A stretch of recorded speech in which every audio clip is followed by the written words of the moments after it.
Hello and welcome. I am Dr. Lara May, a clinical pharmacist specializing in functional medicine, as well as a certified yoga teacher and Reiki master. I run a truly integrative health coaching practice encompassing functional medicine lab testing, yoga and meditation, and a sprinkling of Reiki energy medicine. Join me here on Light Body Radio to break through your health plateau and come into alignment with your natural vitality.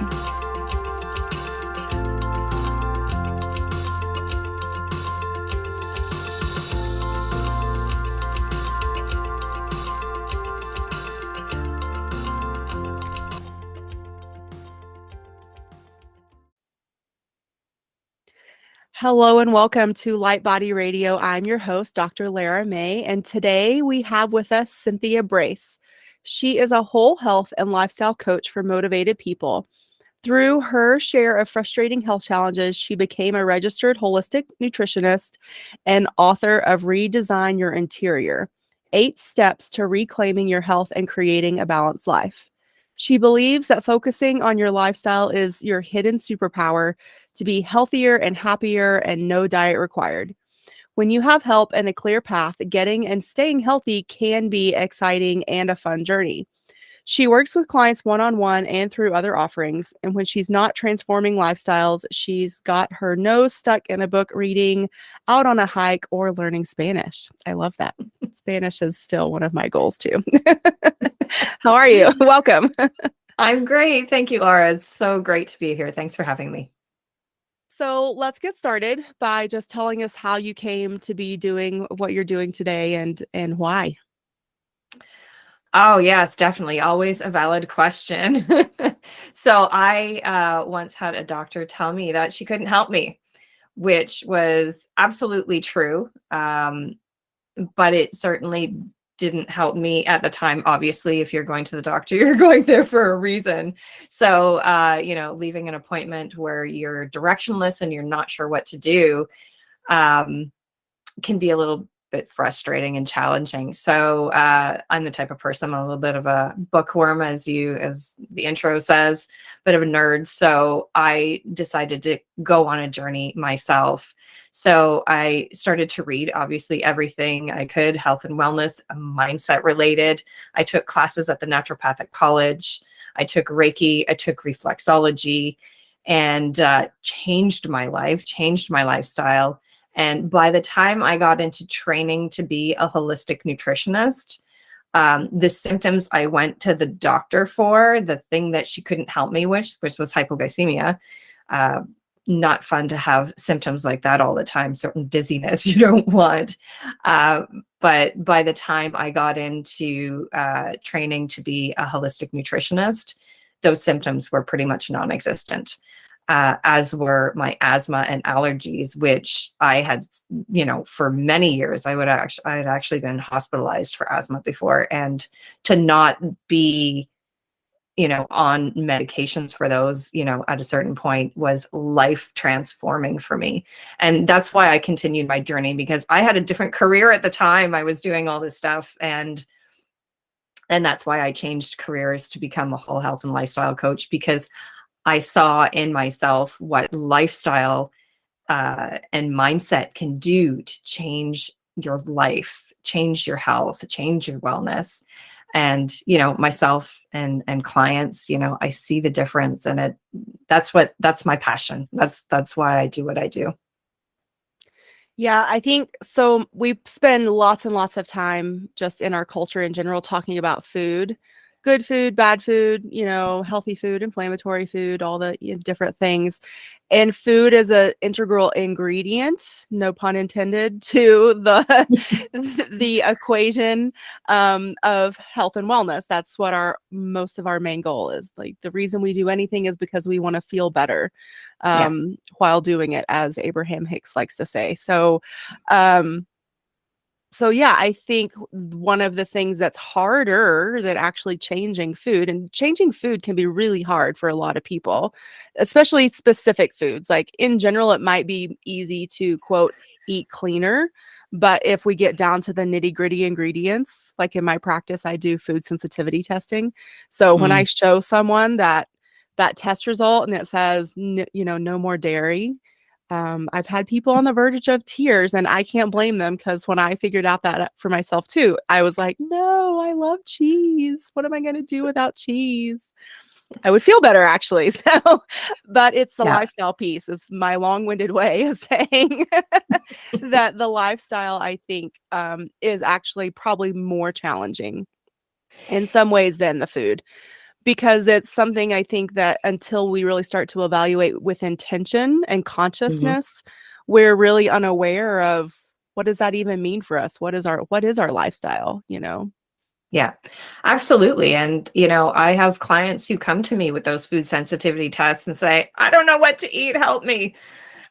So I can totally relate to that. And absolutely, it is a challenge. And that's where we kind of start with mindset. And that's why, we're talking about your mind is the most powerful tool for your health, because you have to start somewhere, right? Lifestyle includes so many different things: what you're eating, are you exercising? How are you bringing joy to your life? How are you managing stress? And your mindset. So it includes all of these things. And I think people forget about that. What am I thinking? What's going on in my head portion? And that's kind of where we run into challenges. So I like to define what kind of mindset is. I like to, look it up. Mindset is a set of beliefs that shape how you make sense of the world and yourself, right? So that's pretty powerful. So it's a set of beliefs that shape how you make sense of the world and yourself. That's right. So it's an established set of attitudes, Mhm. and your mindset influences how you think, feel, and behave in any given situation, right? Mhm. So making your mindset and what you're thinking and believing a part of the process and making changes is is definitely a really big part of the equation. Yeah, and I think that it's so much easier when we bring, again, deliberate intention to shifting the mindset, or at least be aware, because people maybe don't realize that when they're deciding to make changes in other ways, they are affecting their mindset. Otherwise, they wouldn't be saying, yes, I want to change. Because in order for us to be willing to change, we have to also be willing to see things as they are and say, ooh, I want to augment that in some way, shape, or form, which is a part of mindset. But a lot of times, especially, several years ago, we wouldn't even bring that into the subject. We would just say, stop eating sugar. It's your willpower, and, blah, blah, blah. So, Yeah. I mean, yeah, willpower is a tricky one. I mean, you certainly don't want to rely on that all the time, because it's like a muscle and it's going to get tired, right? So yeah. it's Well, not and something that you want to use all the time. no, and I think what's actually empowering is if we dig into mindset more and Yeah. realize that we don't need willpower, because Yeah. willpower it's a combination of hormones, thoughts, environment, and that monkey mind, Yeah. which is not the one that we're in the most control of. And so that's Yeah. why people, I think, get stuck in that willpower battle, Yeah. because they aren't necessarily to the point where they're aware of those thoughts. So from mindset, do you want to talk about thoughts? Oh, definitely. I've got, yes. So when we're talking about mindset, I mean, this is one of the first things that I talk about with clients, because again, it's a big portion of the puzzle. So people will come to me and we'll talk about kind of their goals and what they're, you know, what they want. And, as an example, a client will come and say, well, they don't actually come out and say it, but we get it down to the point that they've been constipated for a lot of their life, right? So if that's a challenge with this client. And one of the first questions I ask them is, do you believe, bone deep, that it is possible to not be constipated? And pretty much all of the time in the beginning, when we have this conversation, they'll say, no, I don't believe it to that extent. I don't know that it's possible. So it's now becoming aware of their thoughts. So like, hey, I didn't even realize I thought that. I'm trying to change this, but I didn't realize that I didn't believe that it wasn't possible. Right. So now we're becoming aware that, hey, okay, this is something that I know now. And so we start from where they are. We'll start with, okay, this is excellent. This is great. Don't be upset about this. Let's start from where you are. Do you believe that it might be possible? That it's a glimmer of hope, that it might be possible that, down the road you might not be constipated. And they're like, yeah, I can get on board with that. Perfect. Let's start there. Mm-hmm. Right? Because you don't want to lie to yourself, because your body knows, okay, I don't believe, I'm going to say it, but I don't believe it. We want to start where you are. Right? So mindset comes from beliefs. We just talked about it, shapes you. So, right? So where do these beliefs come from? Right? That's where, a lot of the beliefs come from other people. Right? When you're a small person, when you're a child, you're with your family, and, their beliefs and their values are around you, whatever, that means to you, your family. Comes from friends, comes from society, and it comes from your experiences, right? Like the constipation one.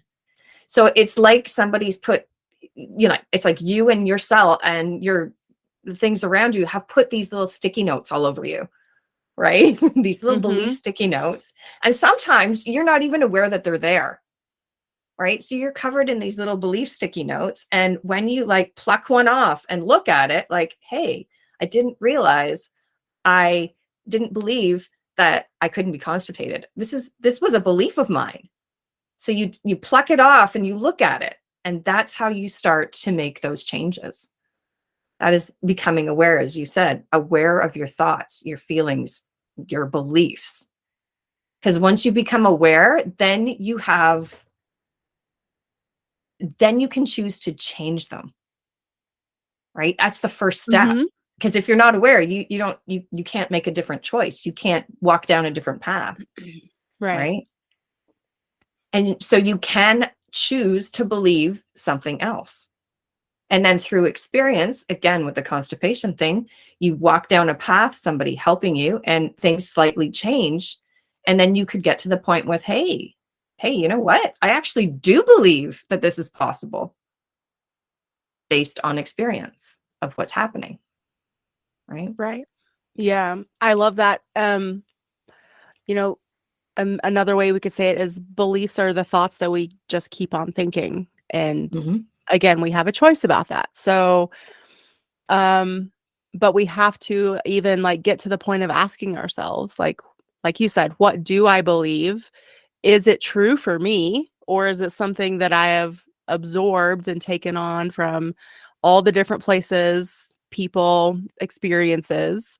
And then, well, what'll it look like when I choose my own thought and my own belief? And what is that? Yeah.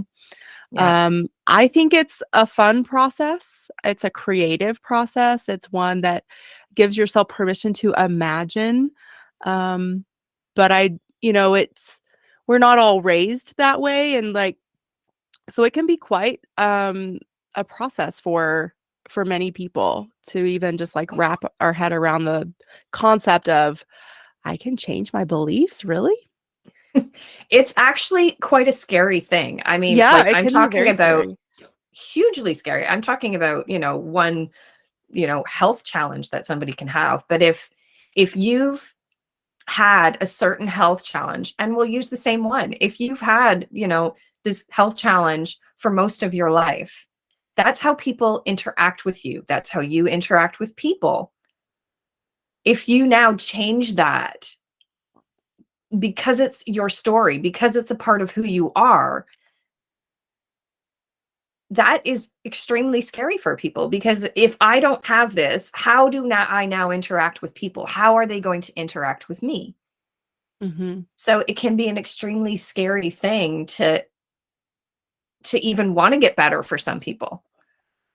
right? Because Right. it's a light, it could be a life-changing event, and they don't know the outcome, so it's scary.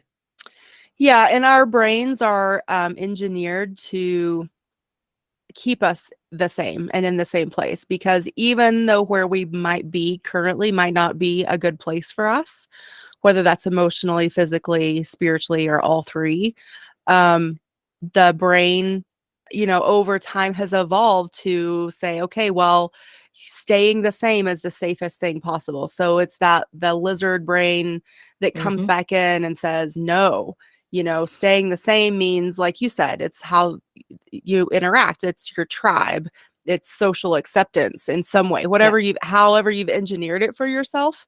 And so all that unknown really throws that lizard brain off and says, like, no, no, don't do it. Even though you'll feel That's better and be happier, don't do it. yeah. That's absolutely true. Your brain is set up that way. It doesn't know how amazing it will be when, if you change things. And yeah, no matter what you do, your brain, it wants to keep you the same because it's afraid of anything else. So Mhm. that's definitely another part of it, is listening to what your brain is saying to you. This self-talk inside your head is looking at it. I say to people all the time, like, what is the inside voice saying to you? Do you believe it? Because your inside voice is telling you lies. It tells you lies all of the time, Mhm. right? A lot of people look in the mirror and this inside voice is not saying very nice things to them, right? Mhm. So I say to people, like, if your inside brain is saying things like that, think of it this way. If this inside brain is saying really mean things to you, are those things that you would say to your best friend?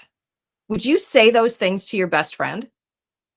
No, of course you wouldn't. You would be supportive, you would be loving, you would do anything in your power to help your best friend, your family, whatever, right? So why are you accepting these things that are coming from yourself? Why are you listening to this, right? You're And these allowing them to mean, perpetuate. right. Yeah. So think of We would think of it eventually as be like, you can't talk to me that way. that's right. You wouldn't have a best friend anymore if you were talking to your best friend like that. So why are you doing that to yourself? So it's really looking at those thoughts and feelings and say, you know what, do I actually believe what they're saying? What this so I say to try and like pull this voice out of your head and try and imagine it as somebody, as yourself, in different age groups, depending on what this voice is saying. It could be, you're a little toddler and saying, I want that. It could be a mean teenager saying, you don't look good or whatever. It could be, so look Mhm. at it that way and try and have a conversation with this voice. And it's more of come at it with love. That is very important. Come out the voice with love, because that's what it's looking for.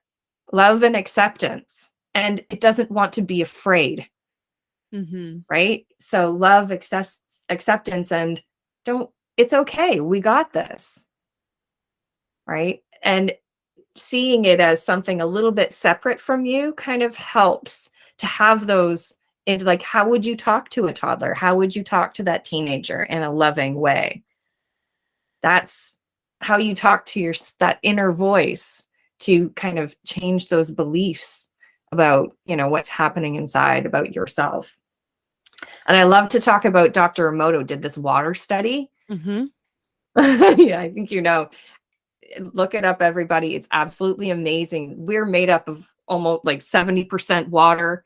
And he did this study of, he put bad feelings on the water and looked at it under a microscope, good feelings, looked at it under a microscope. And obviously the bad ones didn't look so good, and the good ones looked like beautiful snowflakes. So our thoughts and our feelings affect us physiologically. They affect our bodies. So Mhm. we want to look at those thoughts and feelings. Yeah, and you haven't put it in this way, but I think what I'm hearing that will also be a happy end result of this is that it's a practice in cultivating self-love, Mhm. which is, That's exactly right. so important. So That's important. exactly right. Because I'm a believer that when every decision we make is a reflection of where we are in the self-love spectrum. And so again, when people have challenges keeping consistent with a certain choice of change that they want to make, my first question is, well, what is it that's so why? Why is it hard for you? What are you thinking about it that's making it Mhm. hard? And what if I asked you if you loved yourself enough to keep saying yes to yourself? What would that look like? What do you think when I say that? Like, Yeah. because for a lot of people, that's like such a foreign concept. Like, what do you mean? If I love myself or not, then I will or won't do it. It's like, well, if you said your problem was hypoglycemia, which is low blood sugar, Yeah. I work with a lot of diabetic patients, and one of the big struggles is too much sugar. But Yeah. there's a whole addiction pathway in that. So we won't go Mhm. there. But just from the self-love aspect is if I told you, that you would, go into kidney failure, struggle with blindness, possibly have something amputated and chronic infection, those are all the scary things. But can we say that you love yourself enough because you love your body and your inner self to stop and say no, and at least start to pause more? You might not be Mhm. 100% all the time, but that creates that pause. So if you at least start asking yourself when you're in the process of, then eventually I believe that you get to the point of the change. So again, like this isn't instantaneous. It's a process. Absolutely not. I mean, all of the inner work, all of the mindset work, you don't snap your fingers. You don't have one conversation with your inner voice and it's all good. It is definitely a process. And it does start with that awareness, daily awareness. Like, as you say, you're diabetic uh, people. It's like, oh, I'm about to do this again because it's my habit, because I have this craving, hold on, I'm going to stop because now I'm aware of it. And I'm going to Mhm. now make a conscious choice. Whether it's yes or no, at least it's a conscious choice instead Right. of an unconscious one. And that's where it gets exciting, because once you're aware, then you can kind of make this choice. You can actually have the conversation in your head. Am I making this choice and am I not? And it's not to, again, feel bad about yourself or anything. It's more of just, oh, this is very interesting that this is happening, right? Right. That's the awareness part. It's don't be mean about it to yourself. It's more of interesting. Come at it with an inquisitive way. And, then you can kind of move forward and, okay, this is interesting. How do I now change this? Right? Yeah. Well, even the process of beating up on ourselves is something we learned along the way. That's not a natural inclination, I don't think. I don't know if that's actually been studied, but I'm going to go out on a limb and say the process of beating up on ourselves for something is something we learn. Either, we see others do it, or it has been done to us, and so then we Yeah. just repeat it because we think that's the how it's supposed to unfold, or whatever. Yeah. So do you have like a daily approach or like a daily exercise to help start shifting this or cultivating this awareness? There's a lot of different tools that you can do. Again, it's starting to become aware. So you can do that by doing, like, I know meditation is a hard one for a lot of people, but I will bring it up because it doesn't have to be like, you don't have to go to a mountaintop. It doesn't have to be this big thing. You can do it for 5 minutes, and there are free apps that you can do it with. And they even have guided ones on intention. Mhm. So, like, what is my intention? It's my intention to be nice to myself. It's, my intention to be aware of my thoughts. It's my intention to, think of my beliefs. Um, it's using your mind to be happier, to do things that you enjoy. So, self-love and self-care are, not putting yourself last, which so many people do, it happens Mhm. to all of us, who are nurturers. You have to consciously say, you know what, my health is important. And if I choose to focus on my health, then I'm available and I can be more for everyone else, for my family and at work. I can be more, focused and aware and happy. Right. So focusing on yourself is not selfish. Obviously, we're not going to drop everything to do that. That's not the No, point. but yeah, you're right. It's about, again, like making choices that, while from some part of our society might be labeled selfish, Mhm. most of us go through this life so overstretched, overdrawn energetically and physically, and we are resentful and angry. And again, most of us don't realize it until at some point, we we have maybe a family dynamic is deteriorating, or a relationship, or even a job, and or maybe a friend is kind enough to say, I've noticed that you're angrier on more days than you're not. And why is that? It's because we're not paying ourselves any attention, or enough attention. So I think, making those choices for ourselves is an act of service. Yeah, It's an act of absolutely. service for all of those around us and the world. So, there's a difference between making those healthy choices for ourselves and, being a Being narcissist. Absolutely. And not only does it affect all of those things, it can eventually affect our health, Mhm. Oh, because absolutely. Yeah. you're angry and you're stressed and you're not taking care of yourself. And that's where you start to run into problems, Mhm. other than people noticing that you're not a happy person. Right. So it's finding, I'll change that word. It's making the time for yourself, because you do have time. Mhm. Everyone has time. It's a choice. Your schedule is entirely up to you. Yes, if you have kids, and like, I'm not saying that you're dropping all of that stuff, but everyone can find some time for their health and wellness, because it is the most important thing. If you don't have that, right? What do you Yeah. have? And I would say, even for those busy moms out there that don't that feel pulled in a million directions and maybe feel like they don't have enough support, Yeah. that's where my first challenge for you would be, is find some support. Whether it's, you know, um, an older kid in the neighborhood that can watch your kids while you go to the gym or go for a walk or have a little bit of alone time. Whether it's a family member or a friend, or an after school program. There's a Yes. million creative ways to help yourself feel supported, that will carve out some time that will become so valuable for you. And again, your Yeah. family will appreciate you for it. Yeah. I mean, it doesn't have to be a big, huge thing. I guess, Right. like, as you say, for a busy mom, getting enough time to sleep, Mhm. having that support system is probably the most important thing that they can do for their health, right? Other than, drinking some water. I have clients who are like, why am I doing all this for my kid? And I forget to drink water myself. Mhm. Right. So it's, you know, what are you doing for your little one? And, oh, I'll have a piece of fruit as with you. Make it, right? And Mhm. having that downtime, everybody needs it, especially, parents with little kids. That's hardest job ever. Mhm. Yes, yes.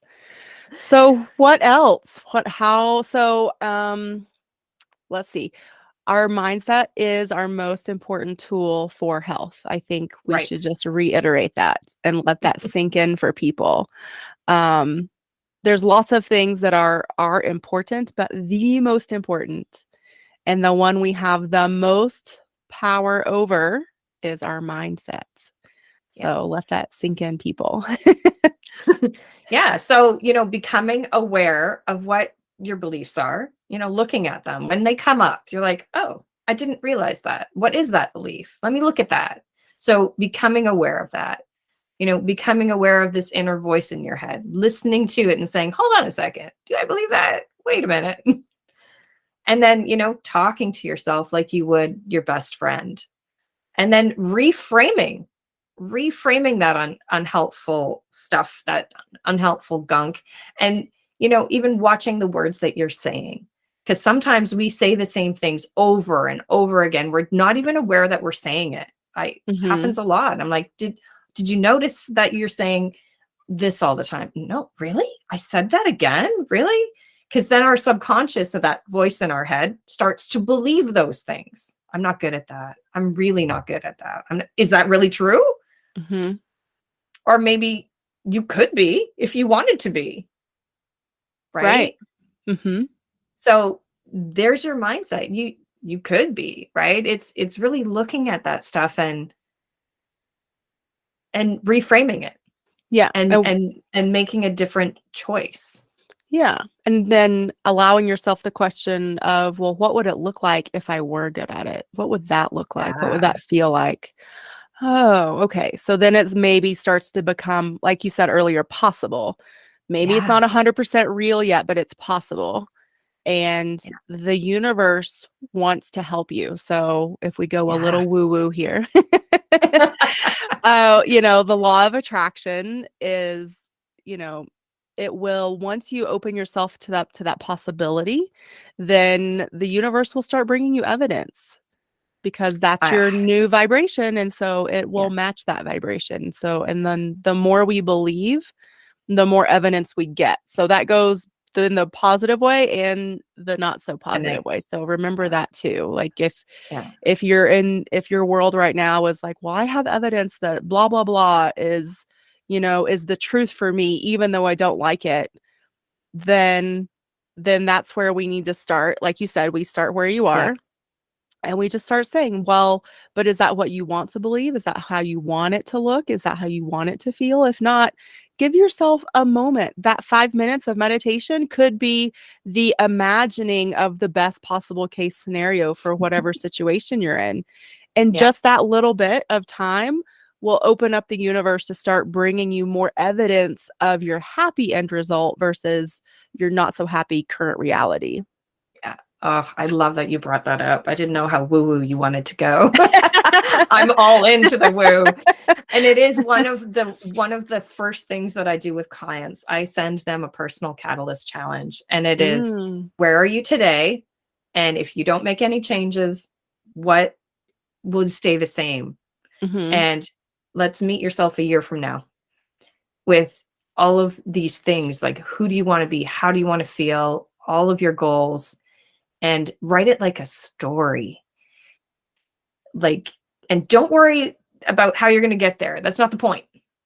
It's more of creating this vision, and it can be so exciting, and it should be exciting. You should get tinglies. You should get goosebumps. Like, oh yeah, I totally want to go there. I totally want to be this person. Right. And there's your vision. That's what you can meditate on. Because then again, the universe will bring you people and tools and ways to help you get there. And I will say too that if you use meditation in that way, and I use it in this way often, it Hmm. actually, I look forward to that meditation because I'm basking in the possibility of all the amazing things. And again, even though if they're not my reality right now, I don't care because this is my time to bask and imagine and daydream. And when I'm done, I feel so good and I'm more motivated to make whatever changes or like take that next step towards whatever goal I'm working on or project that I Hmm. know is going to take me to the next level. Yeah. So it's And really a fun way, I think, to approach meditation too, that it yeah. doesn't probably get enough playtime. And that's exactly why I do it with them, because it does give them that feeling of, yes, I want to get there. So when we're doing those little baby steps to get, and that's where you want to be excited to do it. And when you imagine those things. Your body doesn't know the difference, right? So Mhm. you can have physiological effects being in that vision that it is real because your brain can't tell the difference.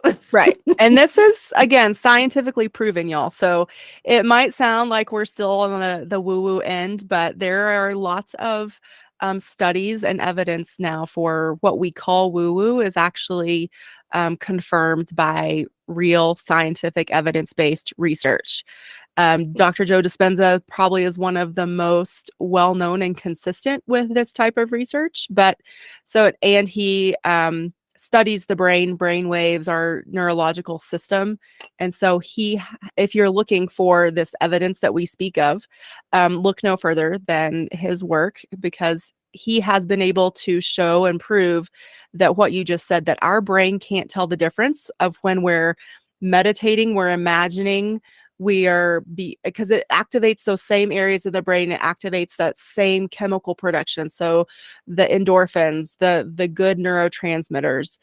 And again, here comes back the woo-woo, that law of attraction, because the more we're in that state, the more not only that the universe will bring us something to match that, but our brains will get used to being in that state too. So our body has lovely, wonderful, positive feedback mechanisms. So positive feedback is when you are sort of like building momentum with a chemical or a reaction in the body, and it just keeps going. Birth is actually one of the best known positive feedback loops in the body.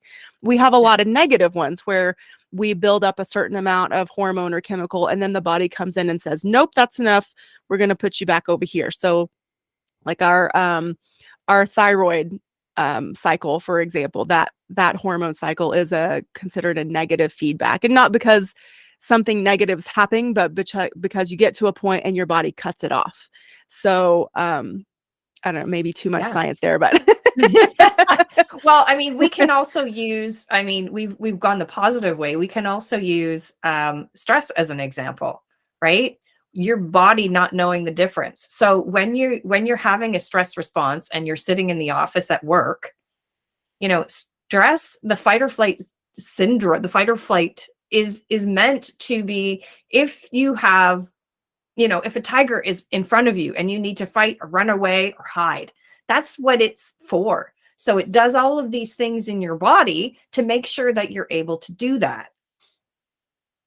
And if you're sitting in the office and you're completely stressed out, your body is still going through all of those things as if you were in physical harm, as if you were, about to be physically harmed. So that's a perfect example of your body not being able to tell the difference. well, and yeah, let's just give it a little bit more context too, because I think people have a hard times really quantifying stress. So Yeah. let's use that example. You're sitting at your desk or in your cubicle at work, you're stressed out. If you have a heart rate monitor on, Yes. I will bet you dollars, lots of them, that your heart rate is elevated above where it should be, that And your digestion shuts down. your blood pressure Right. is elevated. Yep. And then, you go to the doctor and like a month, a year, whatever, and your doctor's like, oh, you have elevated blood pressure, and you're completely caught off guard. And it's because you're living at this state of stress Yes. that you don't Chronic. even recognize. And so Mhm. that's sort of how that translates to real life health consequences.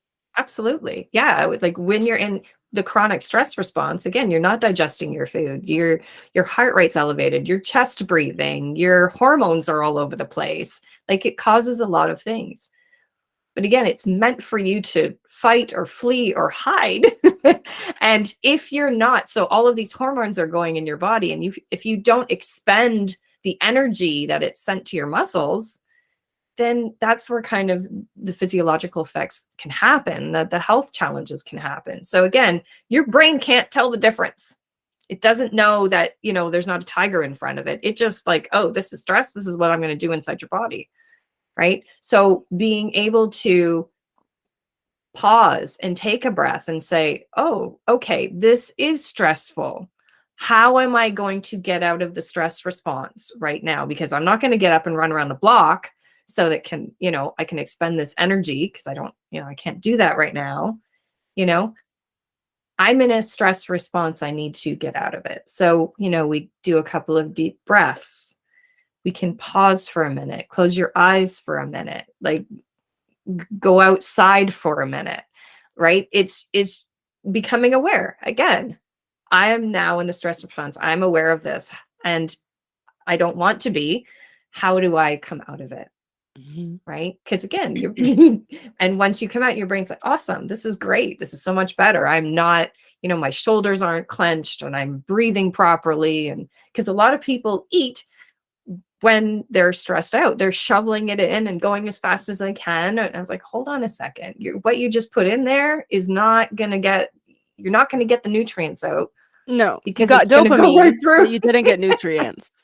So, Exactly. yeah. So, like, again, fight or flight, we have epinephrine, norepinephrine, and a little bit of dopamine. Dopamine's the feel-good chemical of the brain.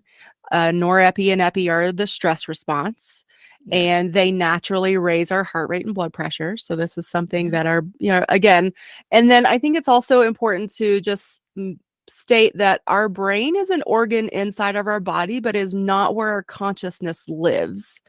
Right. And so our Yeah. consciousness is that ability we have as humans to make an intentional and deliberate decision. So our Yeah. brain, like you said, is just responding to the epi, norepi, and the dopamine. But then when you're shoveling the food in, even if you're doing it unconsciously, you're doing that because you know unconsciously that you will get dopamine from that and you will feel better. So this again, it's you're responding to the chemicals in your brain, whether you realize it or not. But you have this amazing thing called consciousness because you're a human and not, you know, a different kind of ape. Yeah, exactly. So use that to your advantage and, at least give yourself, start with the pause. Like we said Yeah. before, start with Yeah. the The pause. awareness. And try to stop judging yourself and beating up on yourself. Yeah. Just celebrate when you find yourself in the pause, give yourself props for that. And then the next time, hopefully you find yourself in the pause and then you make a different choice or you stop what you're doing. Yeah. And you progress from there Yeah. with Again, gentleness. yeah, absolutely. You know what? You're an amazing person. Everyone listening, you are absolutely amazing. Just know that. And as you say, give yourself love. Like, hey, I was able to become aware of that. I'm a rock star. I'm amazing. Right? Because again, that changes your energetic frequency, as you say. The more you turn to positive things, the more you're thinking positive thoughts, you're changing your energetic frequency. And you're happier when you do that as you Yeah. move up that scale. So yeah, becoming aware and just giving yourself those those happy feelings, giving yourself grace. Mhm. Yes. One of the tools that I really like a lot and I use with my clients is the thought download. And again, just taking 5, maybe even 10 minutes to write down everything that's in your brain. And wow, can you Yeah. really get an intimate look at what is running through that head of yours? Oh, If you that's just, amazing. yeah. But then I love it because it's on paper, I can see it. And then we can go through and say, is that a belief or a thought I want to continue to Yeah. think? Is this true for me? Okay, great. If it's not, great, let's just go ahead and cross it off and say bye-bye to that one. If it's something that, like you said, you started with the example of constipation. Is this something that you don't quite believe yet, but you want to see change in that? Great, let's start there. What will that look like? Let's, you know, start fleshing that process out. Yeah. Um, That's a yeah. great way to get those sticky notes off of you. Get them all off, get them on paper, and start becoming aware of them so that you're able to reframe them. That's Mhm. journaling, right? That's a great Yeah. way. A lot of my clients do that. And so, what came up with your journaling? Oh my goodness, you wouldn't believe this came out and this came out. And then we, having those conversations and making those reframes, it's like, where did that come from? That's Yeah. where the change happens. Like, I focus on lifestyle, healthy lifestyle, all of it. But without that component of mindset change, it can get really hard because you fall back on those old beliefs. And that's why it's like the most powerful tool that you have. Mm-hmm. Yeah. I mean, a huge lifestyle component is sleep.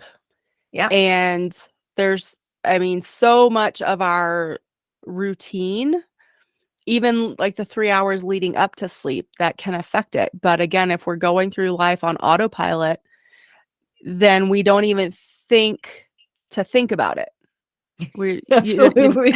Oh, yeah. We're like, and like, what's the big deal with me having, my phone right next to my head Yeah. on the Right. nightstand? Or what's the big deal with me watching lots of TV right before I go to bed with all that blue light? Yeah. Or, all the things, the temperature, And clients sometimes, it's like, it's a question I obviously ask, and it's like, what time do you go to bed? Oh, 11, 12, between 11 and 1. Why? I don't know. That's what I always do. Why? I actually don't know. Right? It's just something, oh, okay. This is just something I do. Now I'm aware of what. So that's something I can change if I want to, mm-hmm. right? I can go to bed earlier because then I can have a more quality sleep and then I'm better the next day, right? So, talking about how to kind of back up that, slowly over time. But a lot of the time it's like, oh, I'm not even sure why. It's just, Yeah. just what I do, right? Awareness is Yeah. Or right. how we identify as a morning person or a night person. Exactly. And I can tell you for the longest time, I was not a morning person. And I worked graveyards for almost a decade. So Wow. those two things just reinforced that whole mantra. Yeah. But eventually I got off the graveyard and I needed to become a morning person. And I didn't want to hate life and be miserable every morning just because of what time of the day it was. That seems silly. Yeah. So I decided to change that. So I started getting intentional with what time I wanted to wake up in order to do my meditation and work out before work. Okay, works up backwards. What time does that mean I need to go to bed? Okay, just like in some ways you have to Absolutely. maybe plan backwards, but the ultimate Absolutely. result is, how do I want to feel in the morning when I wake up? That Yeah. was what I was planning for. Absolutely. And then, but you had this story that I'm a night person because of this, right? So, and that's what a lot of people have, is they have these stories in their head of, this is because I'm this way, because this is, and again, it comes from, you know, your life experiences, your life from when you were born till today. If you have had allergies your whole life, that's a part of your story. But if it's something that you want to change, like you did, then you look at it. Oh, okay, yeah, I've had allergies for most of my life. It doesn't have to be a part of my story. I can make a choice, because now I'm aware of it. I can make a choice to find people to help me, the tools to help me to change this and be the best that I can be with regards to this challenge or this thing I want to change, right? It might not be perfect, right? But at least you can move in the direction of where you want to go, because now you're aware. Oh, hey, wait a minute. This is something I do want to change, right?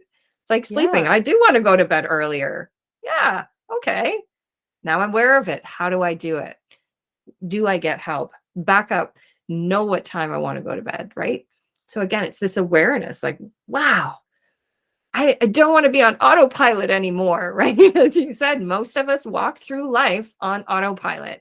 It's day after day, and it's pretty much the same thing. Our subconscious is in control, and because our conscious mind, it's a lot of work for it to be like awake all the time. So that's why we have unconscious processes like brushing our teeth and taking a shower. Like, we've done those things a million times. We don't need to be fully conscious to do that. But in Even order to make driving. Ooh. even driving, right? Yeah. But in order to make change, and this is why it's so hard, one of the reasons is because you have to be conscious to do it. And to do that, it has to be in front of you all the time. So if it's something that you do want to change, I would say, sticky notes and just becoming aware and listening to the same things. So you're talking about Joe Dispenza, like if you want to be in that world and listen more about it, it's, listening to those podcasts and reading those books. And the more that you're in that frequency, in those thoughts, the more your subconscious changes. And that's really what we want to get into. It's like a computer. You want to get into that operating system, as Joe Dispenza talks about as well. Get into the operating system, because once you change that to healthier habits and healthier things, then you can put the healthy stuff on autopilot. And that's when it becomes so much easier. That's really where you're trying to get into. Yes. Yes. Fantastic. So tell everyone where they can find you. Absolutely. You can get me at cynthiabrace.com, CYNTHIABRACE.com. I also have a fun quiz that you can do. It's a health personality quiz, and it's a way to discover your unique strengths in creating a healthy, happy, vibrant life. And that's at cynthiabrace.com/quiz. So. Cool. Are you on any of the socials? Absolutely. I'm on Facebook and Instagram and LinkedIn. And I do love to get out there and give some tips and everything. You can also sign up to be a part of my community on my website as well, where I send out emails and health tips. Those are a bunch of ways that we can be social friends. Yeah. Is there anything else before we wrap up? Again, give yourself grace. Be loving and kind to yourself. If you're talking to the inner voice, talk to it with love. That's where it comes from, higher frequency. It's about love and kindness, and love and kindness to yourself.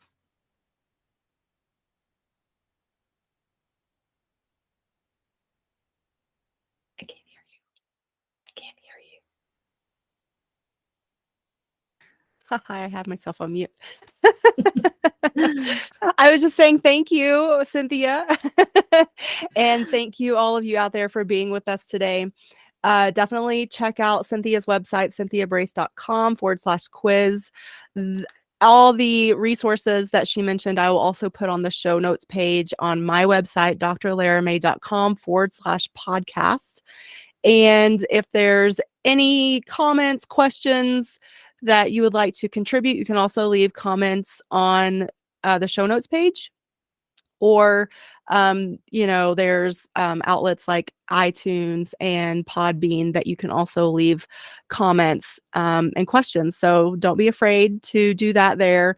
These episodes are also reposted on YouTube. So that's another avenue for interacting with us. And again, we're so grateful for you. And I'm grateful for Cynthia for taking the time today to hang out and talk with us. And we will catch you on the next episode. Thank you. Thanks, Dr. Lara.